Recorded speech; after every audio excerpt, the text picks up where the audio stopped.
Hello, good evening. Welcome. Tonight we'll learn Sichos, Supervicius, learn the Maisa of the prayer master, the leader of prayer, any which way you want to call it.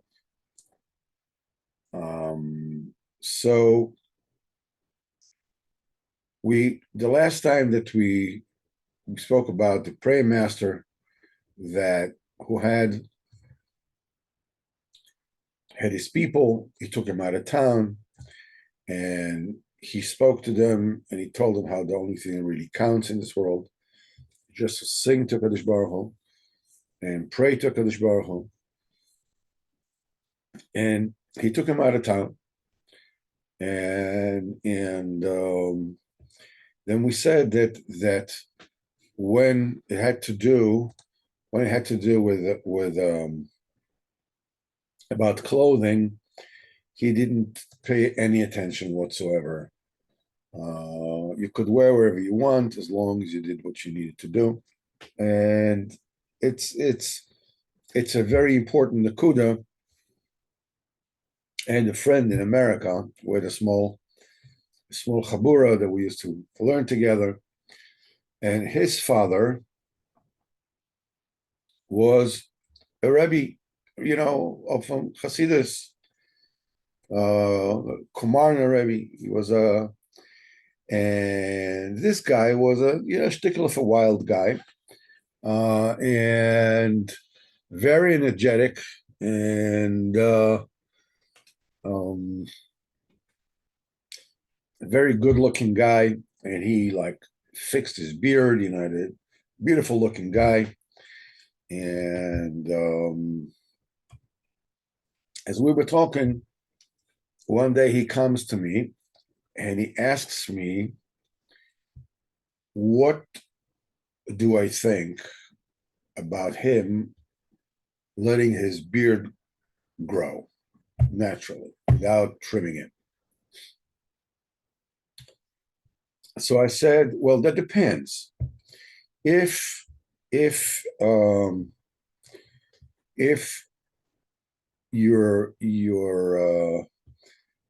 if you're interested in Avodas Hashem, you can trim your beard. It's no problem.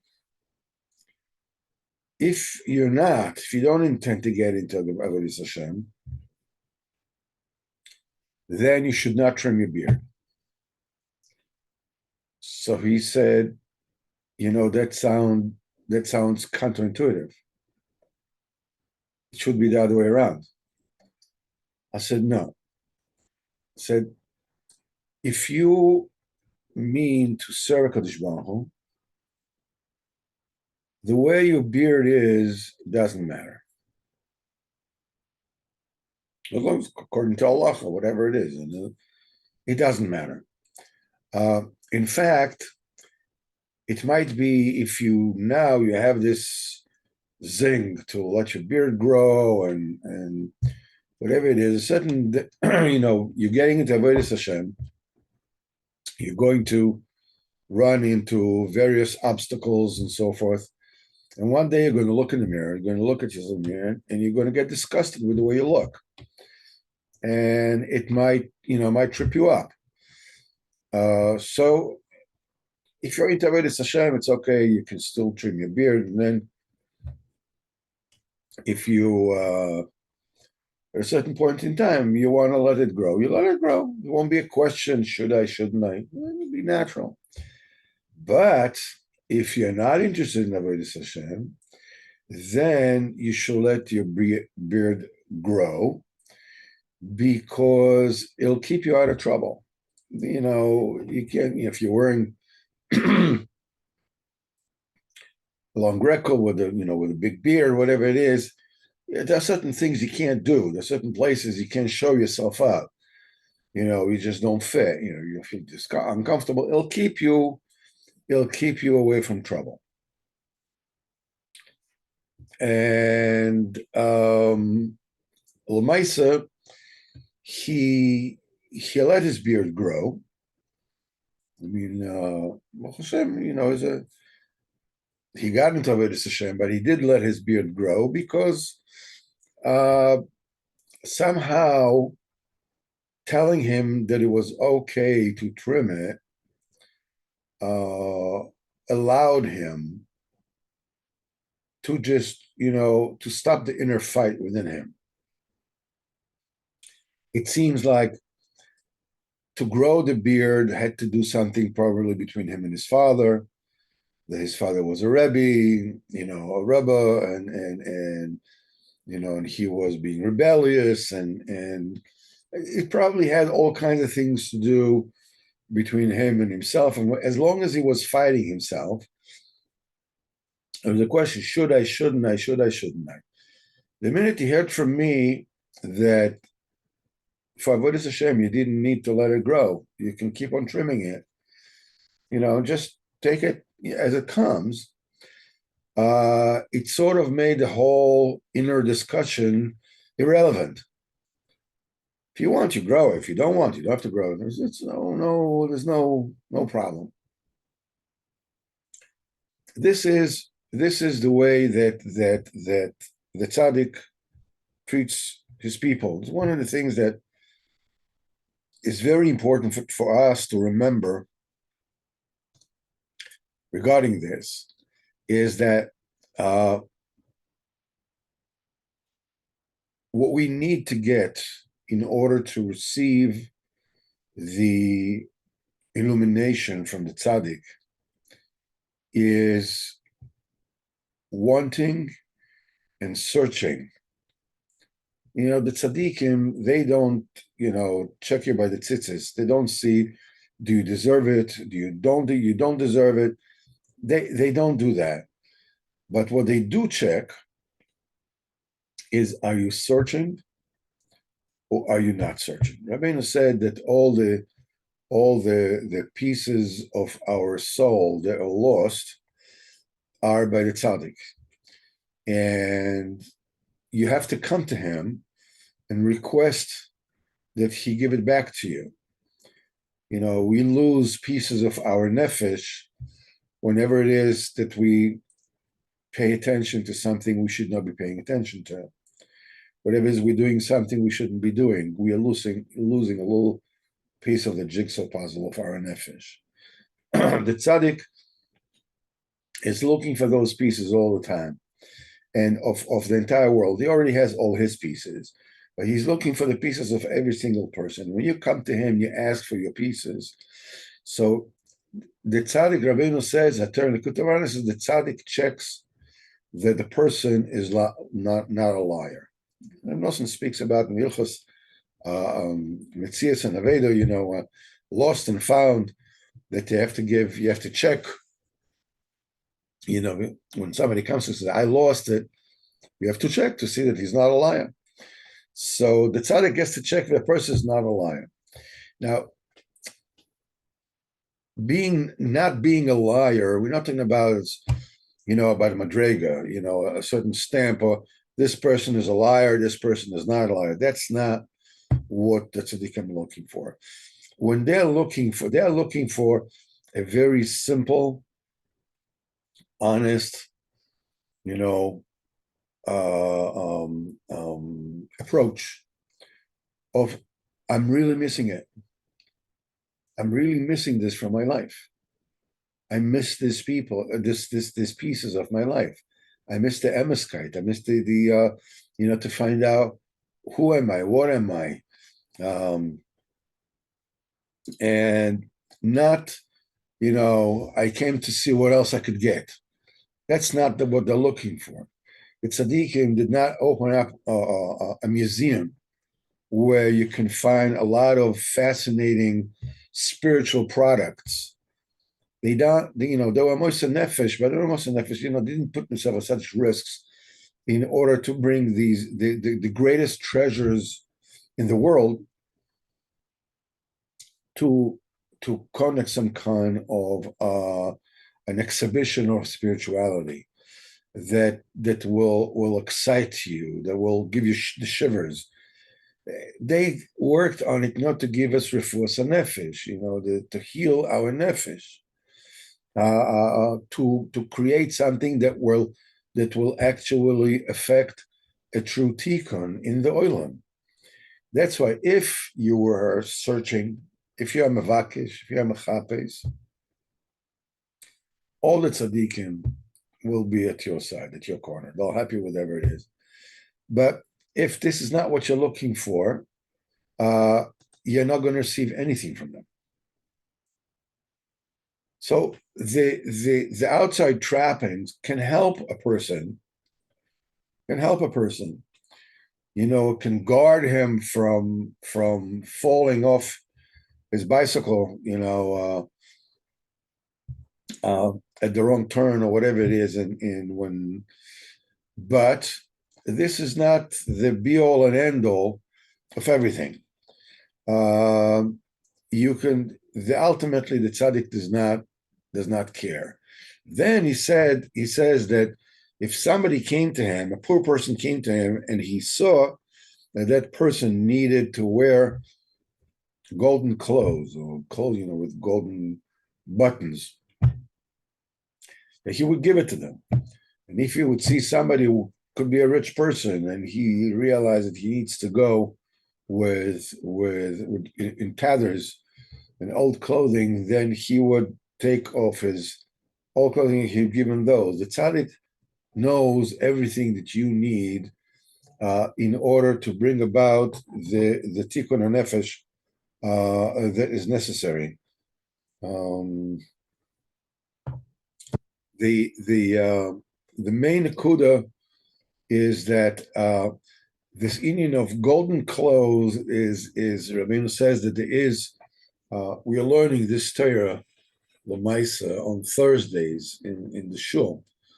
It's Risalas Torah 60, that there are certain venues in the Torah that require a tremendously profound ability to reflect and to dive into. And in order to be able to do that, you require a huge amount of wealth. And so these are the golden clothes. And so other people need something else. In other words, it's not that we all wear the same clothes. It's not, there's a big thing about wearing the clothes, the Jewish clothes. Don't get me wrong, but that's not the main thing. The main thing is that you mean it. So let's just go on with the story right now. And he said that then we start saying that there is a country. There came a day to pass, there was a country that had great riches, and they were all rich. Because only their conduct was very strange, because everything was conducted with according to the riches. Everyone's value, everybody's honor was only according to how much money he had. So for this one had that many thousands, that many millions. He was that listed in the Forbes list of wealthiest people, whatever it is, where he was, and you're going from 2 to 1, 1 to 2, whatever. And everything was according to the amount that they had. Somebody had, that amount of money, he was a king. He was, and all the way, and then he had a banner, the way they had banners. According to how much money they had banners, there were classes and statuses and banners. And that amount of money was just a millionaire. This one is a multi-millionaire. This one is already a billionaire, but a small billionaire. This is a multi-billionaire, and so, this one has so much money that he doesn't even know what to do with it. Neither of them knows what to do with it. But the main union is that, and some people had so little money, that according to this class system, they were beasts. They were not even human beings. All you need to do is just, walk in the streets of New York, and you can see, all human cockroaches on the street, human rats on the street, and human cats on the street, everything according to how much money that people have. Now,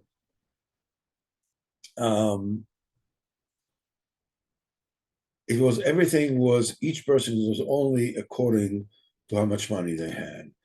The important nakuda about this is that originally a class system and banners, they come from the nakuda of what is your root in avodas Hashem. Some people need to learn Gemara. Some people, their neshama, they belong to the banner of halacha, and some people have banner. They have to be under the banner of Kabbalah, and this one has to be in a status of a fraud of so many people, and this one has to be a bigger one. It all comes from the sense that from the fact, that we are like a tree, that comes from the ground, and there's a single trunk that comes out from the ground, and then it splits to different kind of branches, and those branches, split to other branches, and so the different kind of tree and different kind of branches and different kind of branches and twigs, and then there's some leaves and so forth and so on. As we learned in Torah Samachay, as Rabbeinu says, all these beautiful plants that are growing in the Gewaldige garden, which is Gan Eden,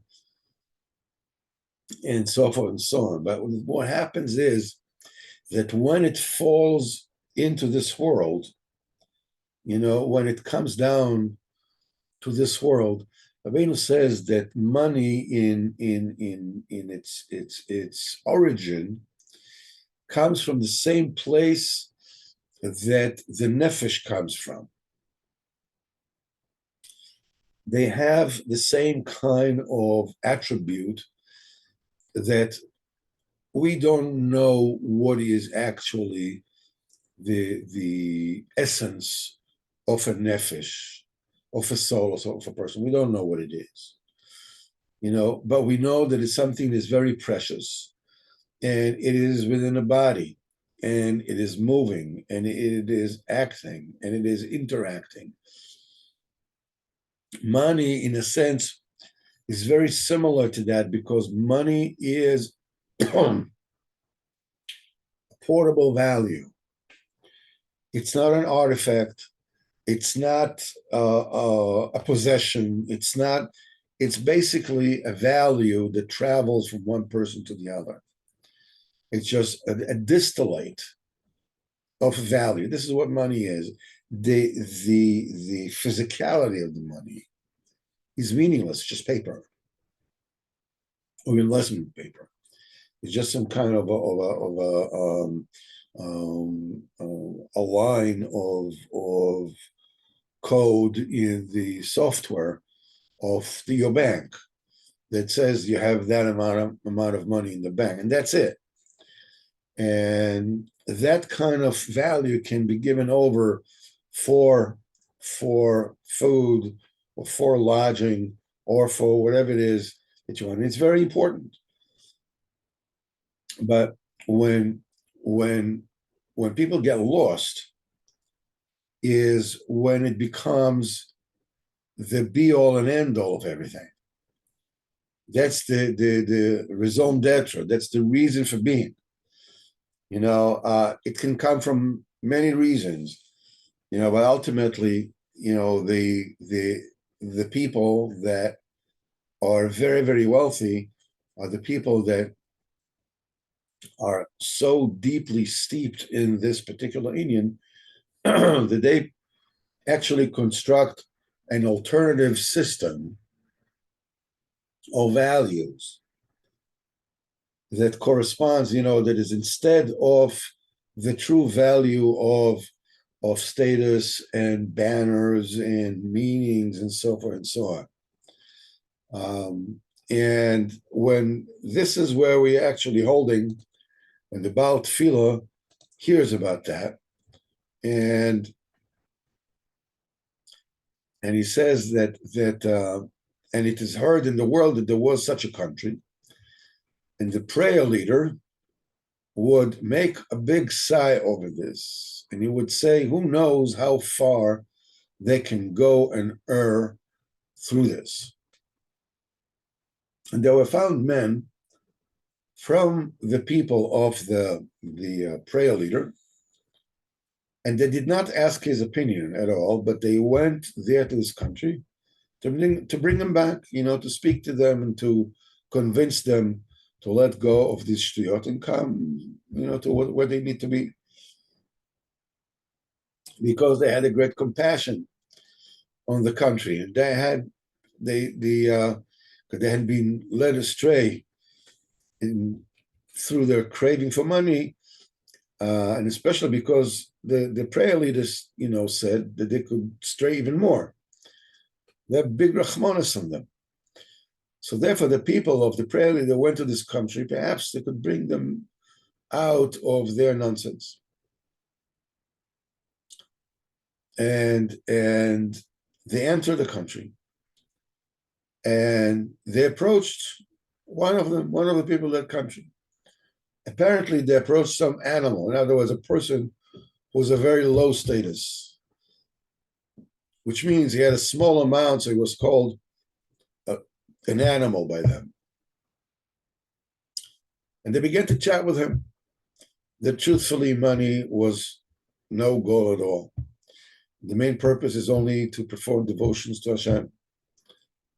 But he didn't listen to them at all, because he was already rooted in the thinking, and the main thing was money. And so they chatted with another one, and he also wouldn't listen to them. They wanted to chat with him more, and he said, "I have no more time to chat with you." I asked him why. He says, "Because we all must leave this country and go to another country. Because we've seen that the main goal is only money, and therefore it has become ingrained in us that we must go to such a country where they make money. In other words, there is an earth from which they made gold and silver, and therefore we must all go to that country." Well, you know how many people, look to seek their fortune, in the golden Medina, as they used to call the United States. And how many people have forgone and left their Yiddishkeit on the sidewalks of the golden Medina in hope, successful or otherwise, of finding the land of opportunity. Everything is possible. You can fulfill your dreams. It all comes down to money. So we need to move there. We need to move to a land where there, the taxes, the tax laws are more lax, and maybe they don't have, personal tax laws, and so forth and so on. And once they already decided that they're going to move, which means it's no longer about us living our lives. And in our lives, what we're looking for is money. That we're interested in money. That's what we want to do. Some people are interested in money, some in music, some in this, some in that. And chinami, money is a much bigger taiva. But the minute says, okay, we want to move to a different country, which means our entire metzius is subordinate to where we have money or we don't have money, so we have to move. So it's enachinami, it is, they say in Hallel, at Hashem is coming Hanukkah, we're going to be saying the entire Hallel every single day. And during Sukkot, when people say the Hallel, so that we're saying Hallel with the lulav and esrog. So when we say Ana Hashem Ashirna, we shakel. But when we say Ana Hashem Atzlichana, we don't. So there's a saying amongst the tzaddikim that for Yeshua, when you need deliverance, yeah, sometimes you have to move. Sometimes you have to move from one place to the next. But for Atzlacha, Atzlacha will come to you. You don't need that. When you're starting to move for Atzlacha, that is when you totally forego your root and where you come from. And this is where it actually takes them to the next stage. It also got into them that they should have stars and constellations. Now, whoever had such amount of money according to the amount they determined for it, he will be a star. Because since he has so much money, he has the power of the star. Because the star grows the gold. Because the fact that it's earth from which they make gold. It is only because the star that grows gold, the gold on earth, is shines on that place. Therefore, gold is drawn from that star. And because a person has so much gold, therefore he has the power of that star, and therefore he himself is a star. And likewise, they said they wanted to have constellations too. Somebody will have so much money, according to the amount that they determined, should be a constellation. And likewise, they made themselves angels, all according to money, until they agreed that they should make deities as well. They all make gods too. Because someone who has so very much money, so many thousands, so many millions, so many billions, according to what they determined for this, he should be a god. Because since Hashem gave him so much money, he himself is a god.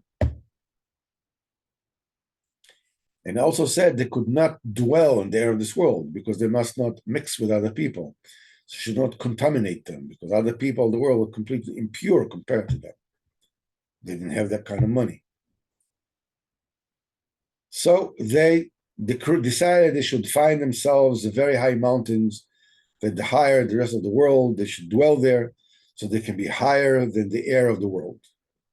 And they sent people to seek high mountains, and they found very high mountains. The whole country went and settled there on the high mountains, i.e., in such mountains, a gathering of people from that country or city that they settled there. And around their country, that mountain, they made big reinforcements, with great trenches around the mountain. I don't know, Mar-a-Lago, whatever it is you want to call it, or a Martha's Vineyard, or whatever it is that. So there was no way the men can come to them because there was no longer even a hidden path to the mountain. So another person would not be able to come to them at all. Likewise, on the next mountain. So all the mountains, they made all these reinforcements, as mentioned, and they appointed guards far from the mountains, so a foreigner could not come to them. And they dwelled on those mountains. They behaved, as mentioned before, and they made many gods according to their wealth, as was mentioned. Now, Rabbeinu speaks a great deal and describes in great detail, the folly of these people. We are all very, very familiar with these descriptions. I mean, there could not be a more accurate and almost like, laser sharp description of the world we live in. You come to there's people live in a wealthy area. It's a gated neighborhood. It's you can come in. There are guards, and all the very rich people, they have bodyguards. We will get into the story. We'll get there as well. And not only they have bodyguards, but they have what they call safe rooms. Because they have so much money, that they're afraid that people who want money, will come and take the money from them and maybe take them hostage and kidnap them and take the money from them. There was a Jewish banker, Nebuch, the big Baltstocker, a very rich person, and he the person that worked for him, wanted to show his his loyalty to his employer. So he started a fire in the house so he can put it out and be considered a hero. And this rich person was so scared that somebody is coming to kidnap him that he locked himself in the bathroom. And when the fire brigade came, they could not convince him to come out because he thought that they were the kidnappers. And he ended up suffocating from the smoke in the bathroom, and he died. That's what the Zohar Kodesh says, that the money plays with people in this world, and then kills them. Rabbeinu says, a person does not stay with money. It's either they take the person from the money or the money from the person, but the two never actually stay together. But the main nakuda that Rabbeinu is actually talking about every single step of the way, he's describing this and banners, then he decided to make stars and gods and this and that, is because Rabbeinu expects us to look into ourselves and not lie to ourselves and not gloss things over when we are searching of what we need to rectify in ourselves. As we will learn, on Thursday, Mitzvah Shem, the union of the Ashiras de Kedusha, this wealth Shebekdusha, is gained through longevity, into long life. Arichas Yamim is when a person starts the day, and the day is when a person starts, a person so groggy, I haven't woken up until my third cup of coffee, I don't know, I'm still not there yet, whatever it is, and I have to start to daven, and still learn, and this and that. I'm really like, I'm not myself yet. It takes a little time until I get into it and whatever. And Rabbeinu says that a person needs to see that every hour you add a little bit more Kedusha and more Yeshua and more Torah. Now, when you're talking about the tzaddikim had all the time in the world because they were busy all the time in filling up their sacks with Yeshua, with Torah, with Avodah. You'll notice that the more idle a person is, the whinier he or she gets. They have too much time on their hands. The busier you are, the less you have what to complain about. You're too busy. When you're not busy, you're starting to see all the things that are wrong all around you. So ultimately, it's also true with Gashmis also. If you're busy, you're too busy to notice this and that. But the rest of the people, the more time they have on their hands, the less busy they are, the less focused they are. They're collecting things. They're collecting all kinds of life experiences. The tzaddikim also collect life experiences. But the difference is that their life experiences that people that from this kingdom of money are collecting are all the trials and tribulations and heartbreaks that they went through.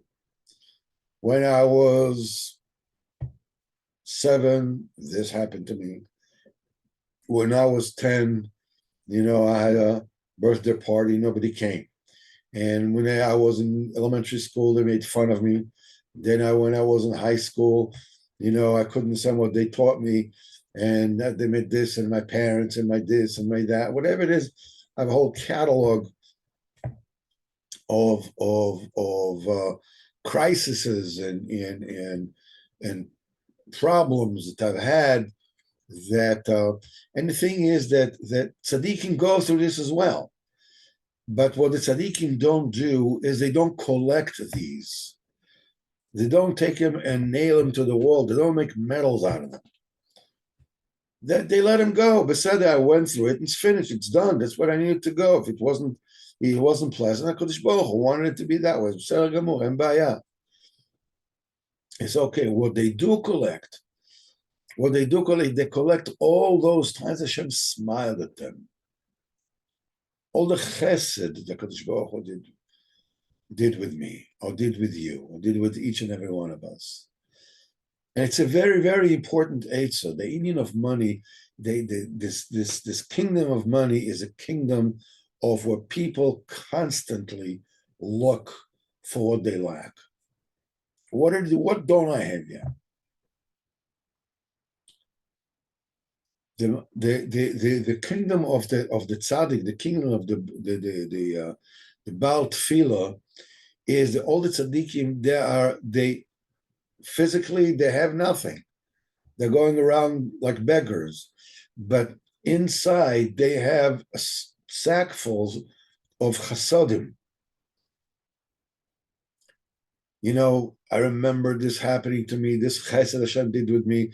Then I met with my good friends, and they were makar me to the tzaddik, and I went to Uman, and then I did this, and then I did that, and I had this yom tov, and I had this, that, whatever. The thing is that it's very important to remember this, because when we go to make Isvodidus, many times we can find ourselves at loss of what to talk about. We feel like, we don't belong there. It's not, we're not mechubar, we're not connected. The very, very good eitzah for this is to be connected to the chassadim that HaKadosh Baruch Hu did with you. Start saying, I remember when you did this for me. I remember you did this for me. I want to thank you for this and how wonderful it is. And this is how you get into talking to HaKadosh Baruch Hu. B'ezrat Hashem, we'll have to stop now. Mitzvah Hashem, on Wednesday night, Bli Neder, we will learn Likutei Moharan, Torah Chavches, and on Thursday, Torah 60. Mitzvah Hashem, Motzei Shabbos, Bli Neder, okay? Today, by the way, is the Yotzat Baruch of Mezhibov, the uncle of Rabbeinu. Mitzvah Hashem, Bli Neder, we will add on Motzei Shabbos some stories of Baruch of Mezhibov with Rabbeinu. He was Rabbeinu's uncle. So in the relation between them, B'ezrat Hashem will add that to Motzei Shabbos as well. A little bit of this, a smorgasbord. You can take a little bit of this, a little bit of that. So we'll have a ganze chasana Mitzvah Hashem on Motzei Shabbos. I wish you well and kol tuv sela, everyone, and I'll see you Mitzvah Hashem on Wednesday.